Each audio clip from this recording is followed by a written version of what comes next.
Which UFC fighters would make good Muay Thai fighters? That's the question we're going to ask today. But before we do that, I need to break down the criteria I'm making for this video. So the said fighter must have been a UFC fighter, past or present, and specifically only UFC fighters. So sorry to all my PFL, Ryzen, and Bellator fans out there. It's not that I don't love you or I don't think you're great fighters. I just want to talk about specifically UFC fighters because they're more so the rage right now. So it's a bit of a popularity thing more so than anything else, not gonna lie. Secondly, they cannot have been a pro Muay Thai fighter or a pro kickboxer. So no Israel Adesanya, no Alex Pereira, no Dustin Jacoby, no Edson Barboza or Carlos Prates or anyone else of the like. This is just my opinion, I have my biases, and again, I'm specifically only picking UFC fighters, so if you think I'm wrong on this, feel free to let me know. If you want to call me a dummy or an idiot, go ahead. I'm not the type of guy to ban or delete comments. So other than that, let's move on to the next criteria, or statement in this regard. Fighters will be judged on whether they would be good kickboxers, gloved, or MMA gloved Muay Thai fighters. So there'll be technically 3 judgment calls, whether to be a good kickboxer, a 4-ounce MMA fighter, or 1 championship, Muay Thai fighter, or a gloved Muay Thai fighter. So a stadium Muay Thai fighter for short. And before we move on, if you guys could please like, comment, and subscribe, or share the video around, please and thanks. It helps the channel a lot. You don't have to do it, obviously, but I'd be really grateful if you could. But other than that, on to my first choice for the video. First on the list, we have Justin Gaethje, and my reasons why, as you can see on this beautiful slide that I made. But the first reason that I'm putting on here is that he is just powerful with every single strike that he throws, whether it be a jab, a cross, uppercut, a hook, low kicks, anything of the like. Those are really the big punches that he throws, the big strikes that he throws. They're powerful. You have to respect damn near everything he throws at you, even his jabs. Even his jabs hurt. When he finished Tony Ferguson, it was with a beautiful stiff jab. A really beautiful stiff jab, so that's why I have that on there. And on top of that, Trevor Whitman has taught him some pretty good, and Dwayne Ludwig, I believe, has taught him some really good kickboxing fundamentals with some decent timing.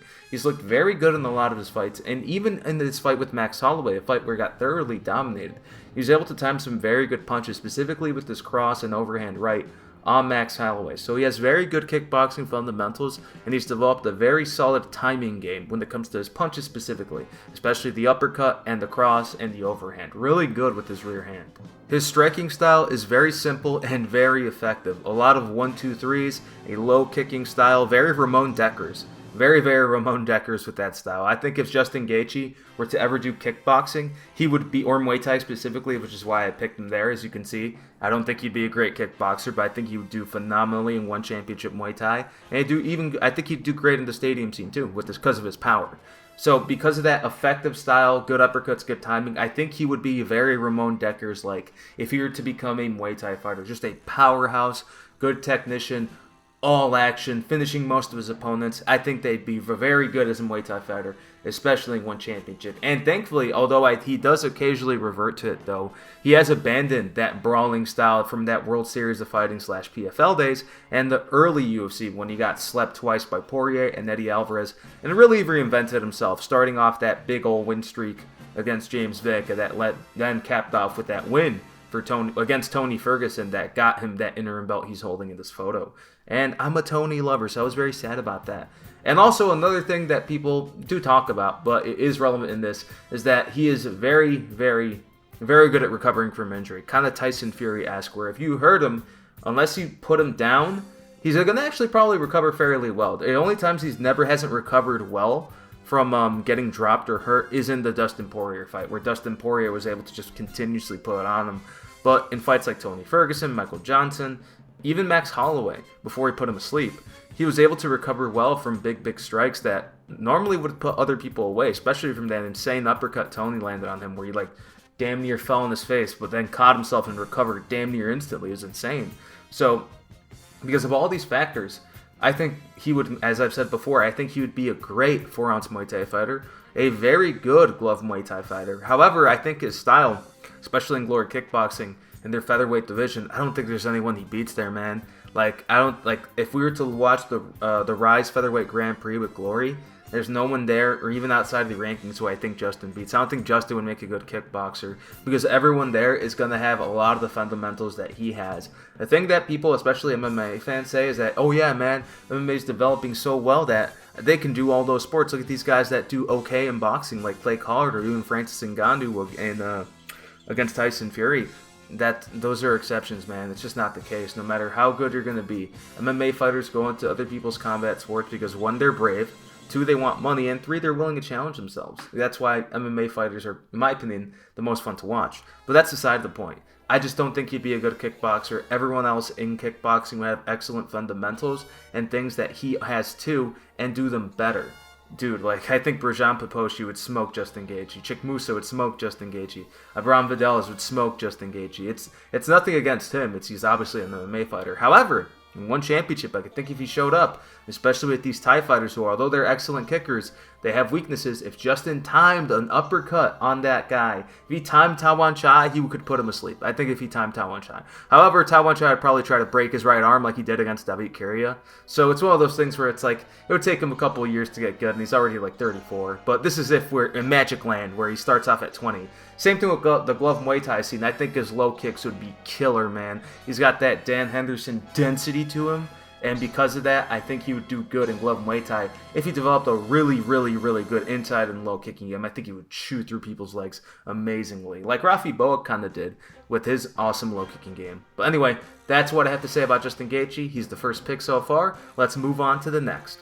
Alright, next up I got Paulo Costa. Now some of you guys might be scratching your head at this one, like, why Paulo Costa? He's not really doing the best he could have, at least we were expecting him to do in the UFC, especially with how good he was at the start, beating Uriah Hall, beating Yoel Romero, then kind of just shitting the bed against Israel Adesanya, losing to Marvin Vettori, losing to Sean Strickland the way that he did. And the reason why is because he's not a kickboxer, he's not a striker that you would expect him to be. And that's the thing, that was kind of the narrative going into the fight against Israel Adesanya, is at least among me and my friends, reviewed that fight as kickboxing versus Muay Thai, and he even had a really tall Muay Thai champion come in to help him train with him. But that's fundamentally just such a different style, Muay Thai to kickboxing at least. But we're not here to talk about that exactly. We're here to say why he would be a great kickboxer, in my opinion, a good 4-ounce Muay Thai fighter, and a really good glove Muay Thai fighter. Here's why.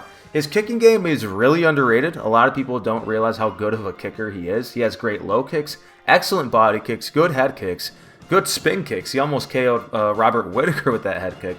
Caught Marvin Vettori with it. And usually he only fires off those kicks when he gets confident. He is a very pressure forward fighter, and a lot of Muay Thai guys are that way. A lot of Muay Thai fighters aren't able to fight on the back foot, and unfortunately for Paulo, neither is he. But because of that, he would actually fit in quite well on the Muay Thai scene, whether it be 4-ounce or gloved. So I think he would do quite good in that Muay Thai scene because of his good kicking game. It would actually help him out in the scoring scene. If he spanned a lot of body kicks and made people tired, especially with the power in his legs, he has powerful kicks, he would do really good even if he were to win fights via points. His power punching, a lot of people are saying that Paulo's punches are overrated.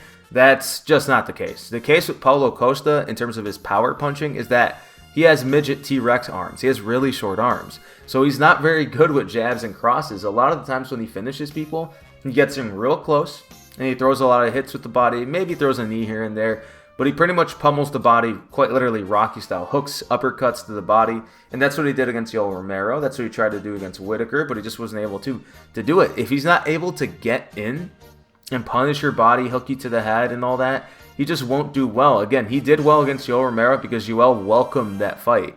If Yoel decided to, again, jab, front kick, although that's not his style, he probably would have been able to out-decision Paulo. But also, again, Paulo is very based on his motivation and his courage. When he feels he can win a fight and he charges at you, he's going to go to war. If he feels like he's losing, he kind of just starts sitting there like a duck, like he did against Strickland and like he did with the Adesanya. So, yeah, his arm reach does not work with him, and his boxing isn't that good. However, he does have good power punches. That's the best way to describe it. He punches like a Muay Thai fighter.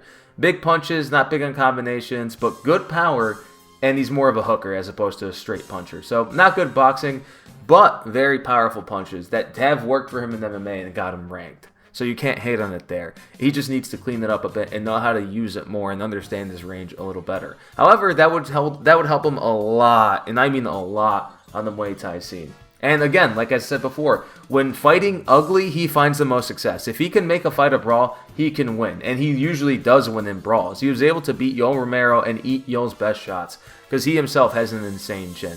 The only person who finished him was Israel Adesanya with a perfect, he head kicked him, then uppercut him, just totally sniped him and finished him off and then humped him, which was ridiculous, but whatever.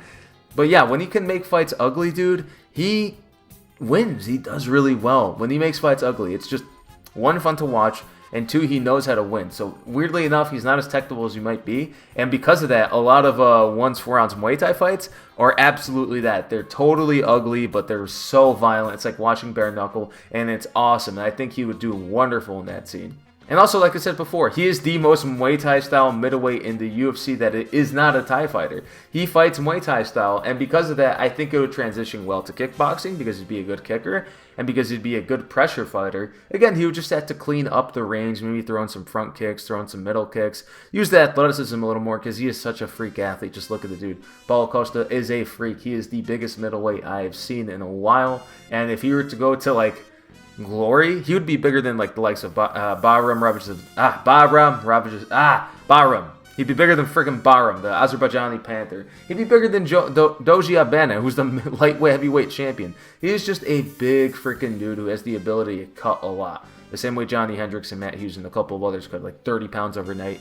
Time it really well, and they really get it. But other than that, though, because of that, I think he'd be awesome in one championship. If they ever have the balls to make a middleweight division, he would do good on the stadium team, especially because the heavyweight classes aren't great there.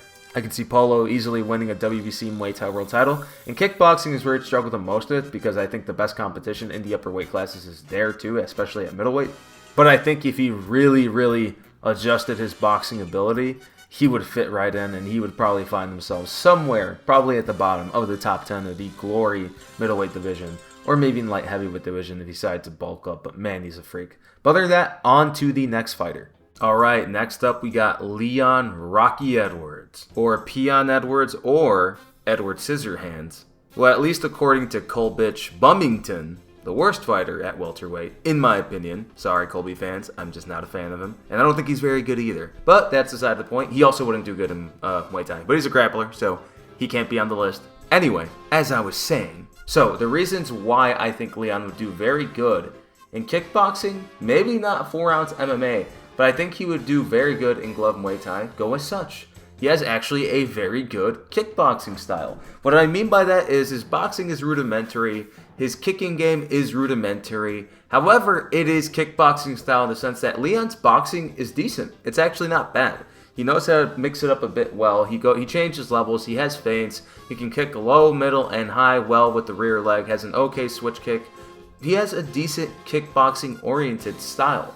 And this is where the Muay Thai aspect plays into it. He has an underrated knee and elbow game in fights against Donald Cerrone, RDA, Nate Diaz, fights that say, well, Leon should have won those via knockout. He's just not a knockout guy. It's just that simple. He is a win by decision guy, win by points guy.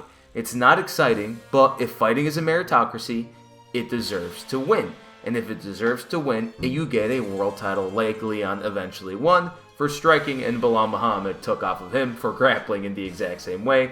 Also another decisionator, but again, it's a merit-based sport, or at least it should be. And again, with the underrated knee and elbow game, back to that, is that he cut up Cerrone, RDA, and Nate Diaz in those wins. He had a very good elbow and knee game in those fights. And with, again, Kamaru Usman, he would shoot a knee every now and then, but he'd be afraid that people would grab it. In a lot of fights, he would use those weapons, but very seldom.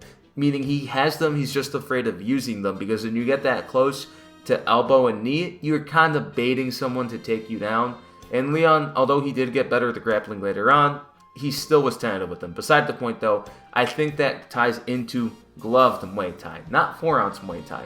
Because the reason why is the meta in, gamer term I know, not that one, but the 4-ounce Muay Thai meta in one championship is very punch and kick oriented. It's actually very kickboxing oriented, with the sense that because a lot of these Thai fighters, because they're like, holy crap, I think I can hurt someone with these small gloves, they kind of go dog shit, ape shit on you, and because of that, they do get a lot of knockouts. They load up, but that's beside the point. I think when a fight is more controlled, like it can be in kickboxing or glove Muay Thai, Leon is in full control. When fights are boring, when Leon can make a fight boring, it's really hard for him to lose.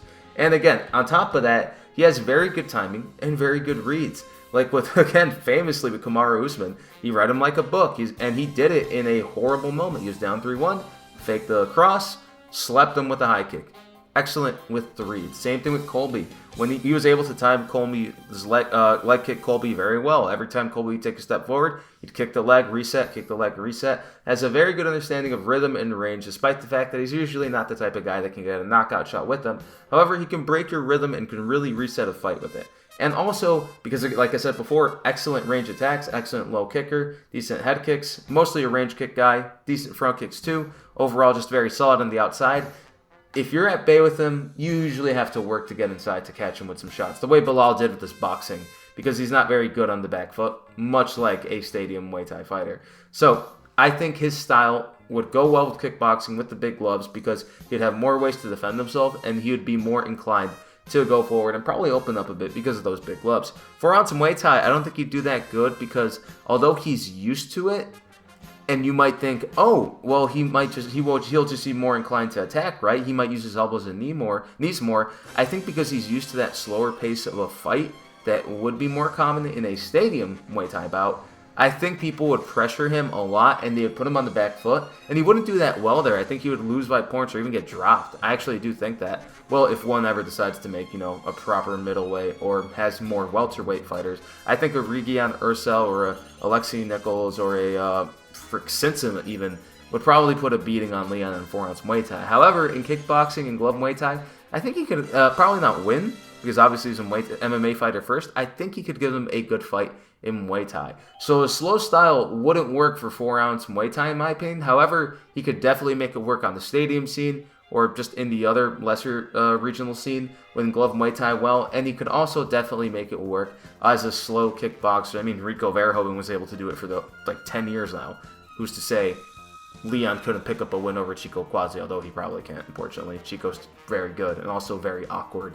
But beside the point, I think if Leon, again, started life over and tried to reinvent himself as a kickboxer, he could potentially be a world champion, just like he did become one in the UFC and at the top of the MMA world.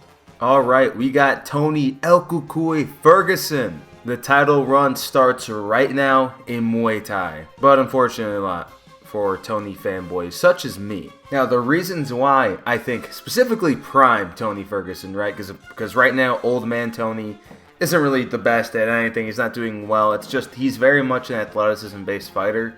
So because of that, I'm going with a very specific parentheses there of prime Tony Ferguson with that beautiful interim belt that he had just won off of Kevin Lee. So this was, in my opinion, prime Tony Ferguson, and not even prime Tony. Prime Tony Ferguson should have been fighting for the belt after he whooped RDA, but that's another conversation now. Right now, we're going to talk about how good he would be in Muay Thai and not really kickboxing. But why? So, a thing that he was really, really good at and didn't get enough credit for is his kicking game was very good and his jabbing game was very good. A lot of times he would switch stance, but he wouldn't really throw a lot of backhand strikes.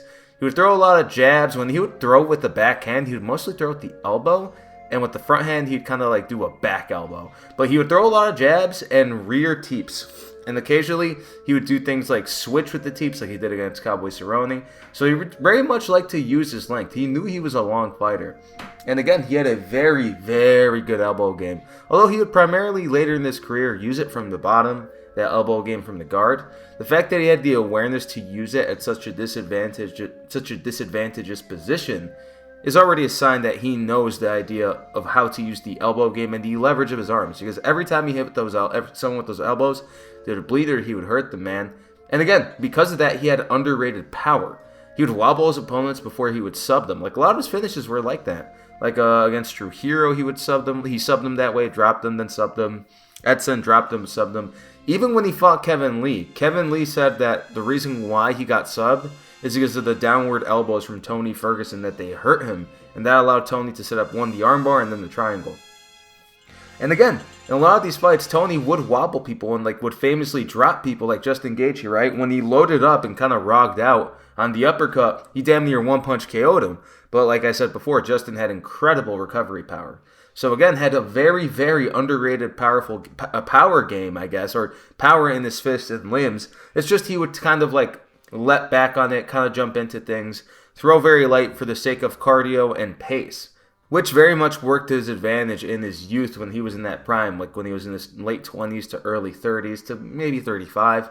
And also, again, his ridiculous arm reach. He really knew how to use that length, and because of that, he would jab people's faces off, coming with the elbows, attack the body with the teeps, punch to the body. He would change levels with it. He really, really knew how to maximize that length of his and be a long fighter. He wouldn't go for like hooks that often, but when he would load up on them, and that's when you'd see his power shine, really thudding shots. And the reason why I was able to do all this is just, again, in his prime, and because of his athleticism-based technique, and on top of the athleticism, he had insane chin and insane cardio. Remember, this guy survived like a freaking knee to the head from Lando Venado, was able to take Justin Gaethje's best shots for like 4 rounds in a row, which is already insanity. Unbelievable chin. Unbelievable cardio, too. He was able to fight at insane paces. Like, again, he outlasted a lot of his opponents. He would do good techniques, but he would also just smother them with a non-stop pace. The wrestling, the jiu-jitsu, the attacks.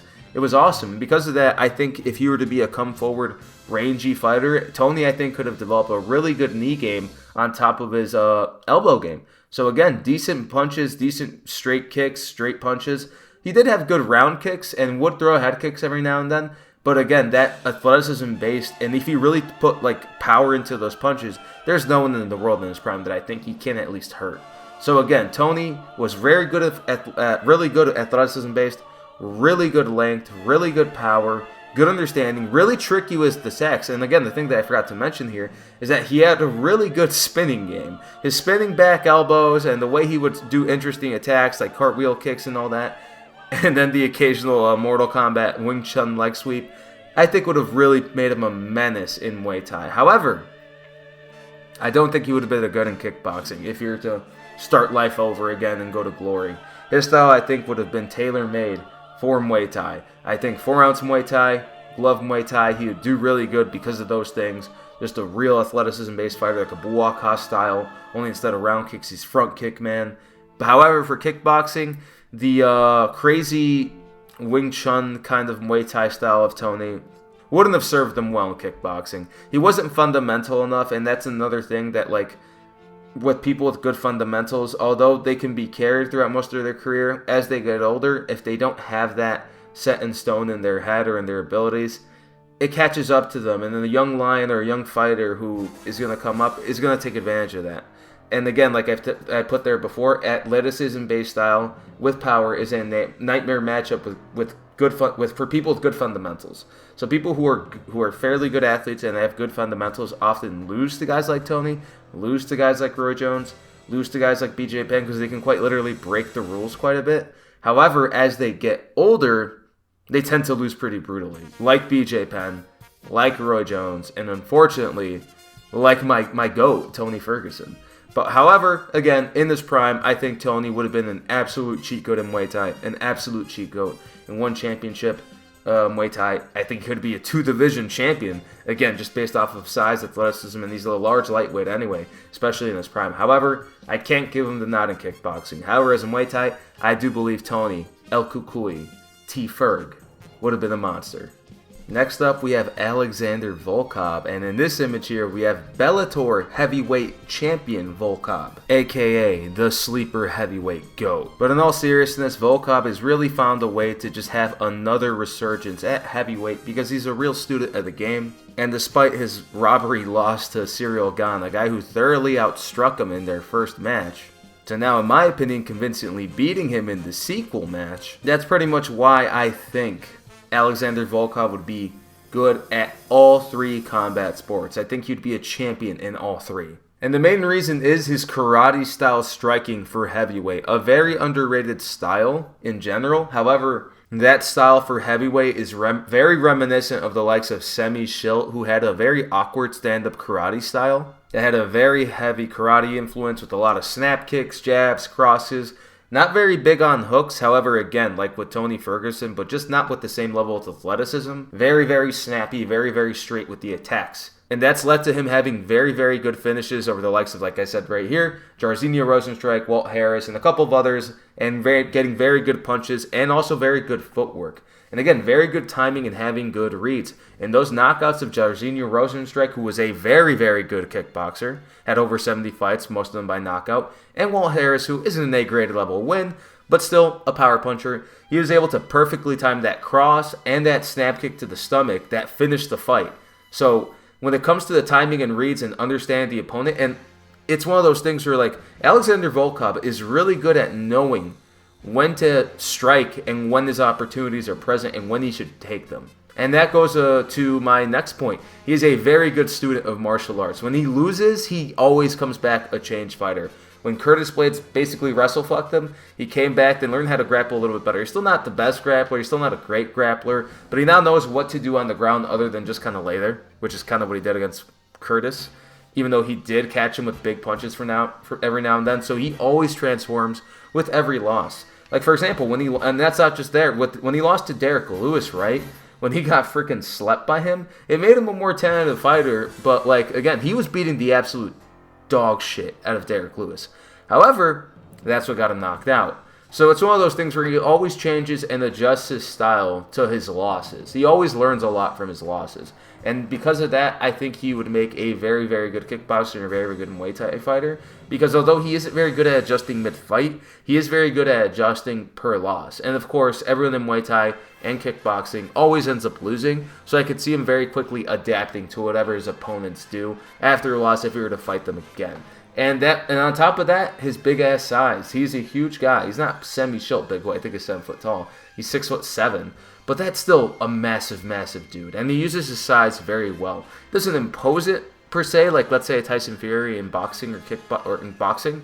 He doesn't lean on people because that requires wrestling. So he's more of a distance striker. But he knows how to use that length and that big old size of him with the power very well. And he knows how to leverage his height too. Like, for example, in the fight against Sergey Pavlovich, he just outstruck him, outjabbed him, head kicked him, just absolutely made him look like an amateur. And this is a guy that could have knocked him out in one big punch. And that's the thing.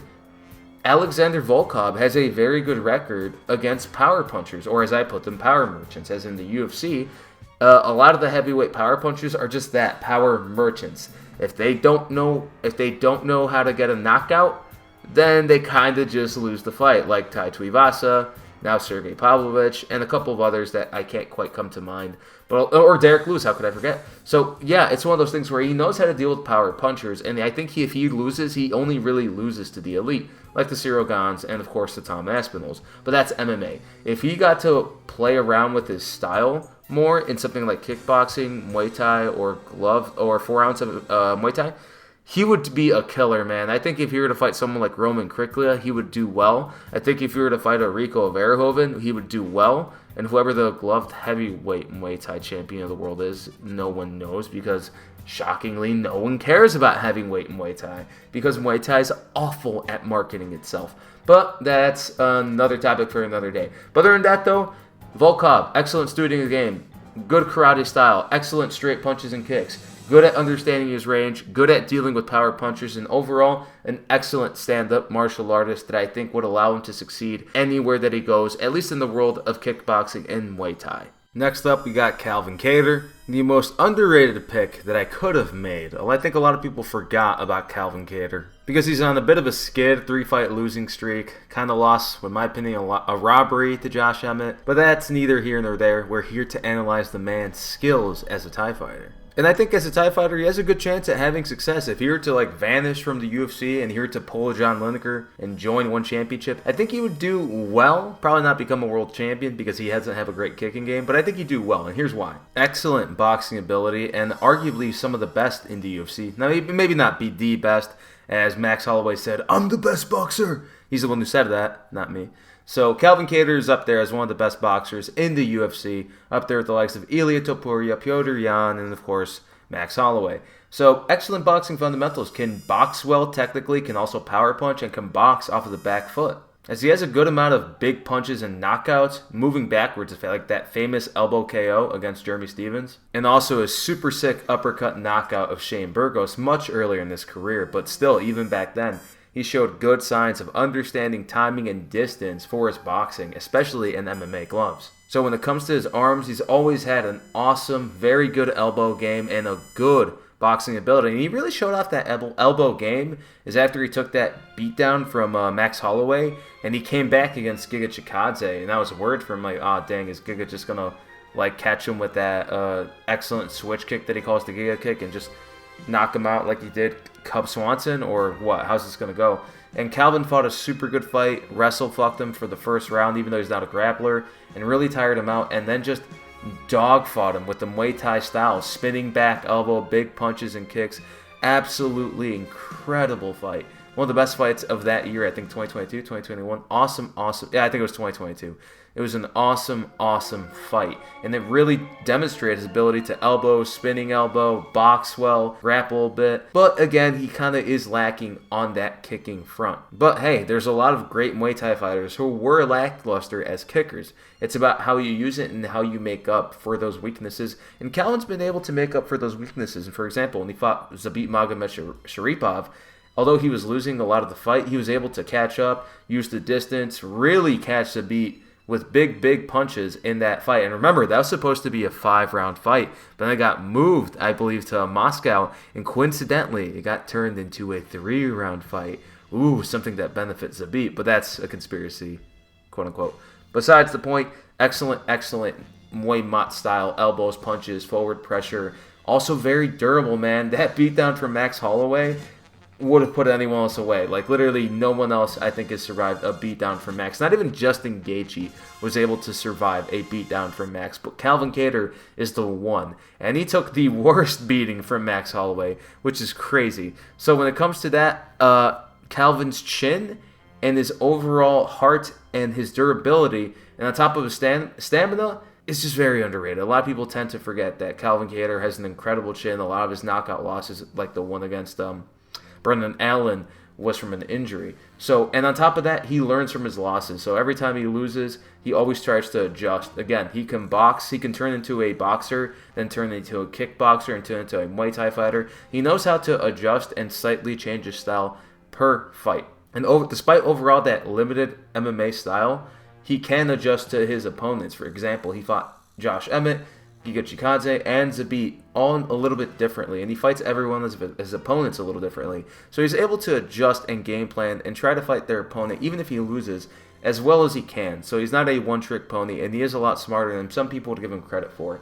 So because of that, if you were to do kickboxing, I don't think he'd do well, just because his kicking game would be his undoing. However, in Muay Thai, and especially 4-ounce one championship Muay Thai, he would do well. He would do very well, because again, he's already used to the MMA gloves. He has great boxing with the MMA gloves. He has a good elbow game, decent defense, very durable, excellent durability. And I think on the stadium scene, despite the fact that they kind of don't like knock Muays and punchers and elbowers, he could finally find a way to get a lot of knockouts, I think. So, glove Muay Thai, I think he'd do great. 4-ounce Muay Thai would definitely be a contender. But kickboxing, he just wouldn't be able to cut it. He would lose that elbow game. His boxing is great, but people would just out-kick him or find a way to keep him at range. I don't think he beats anyone in the featherweight division of Glory or K1. It's just a sad fact. But as a Muay Thai fighter, I think Calvin Kattar has a future. But he should stay in the UFC, obviously. Alright, last up is my favorite pick, and also one of my favorite fighters of all time, Petr Yan. And if you are a striking enthusiast such as myself, it's pretty obvious why, man. He has excellent striking fundamentals, meaning that there is no strike that he doesn't throw correct. His jab, his cross, his uppercuts, his hooks, his stance switches, his kicks, everything he throws right, and it is so pretty to watch. And because of that, he has such an excellent mastery of just all the striking arts. He is really good everywhere, man. He can kickbox, Muay Thai fight, wushu sanda fight. It's a beauty to watch. And like I said right there, varied and technical striking ability, sanda, karate, Muay Thai, boxing moves.